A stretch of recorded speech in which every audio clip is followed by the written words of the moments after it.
Paano nga ba pumunta sa Sapa, Vietnam from Hanoi Airport? So, nagbook ako via Sapa Nomad website for $22 per way. And then, dinala ko sa South Viet na office at doon ako sumakay ng sleeper bus going to Sapa, Vietnam. So, bago ka nga pala pumasok sa bus, ay kailangan mo munang tanggalin yung sapatos mo. Bibigyan ka naman nila ng plastic. 6 hours nga pala ang travel time to Sapa. Tapos, ito yung pwesto ko. So, yung sa baba, double occupancy siya, pero kailangan parehas kayong payat kasi baka maging masikip. Tapos, itong sa taas, single occupancy lang siya.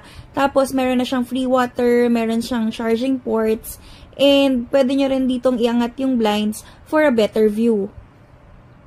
Ako, madaling araw ako dumating ng Hanoi, kaya ayan, natulog lang din talaga ako buong biyahe ko.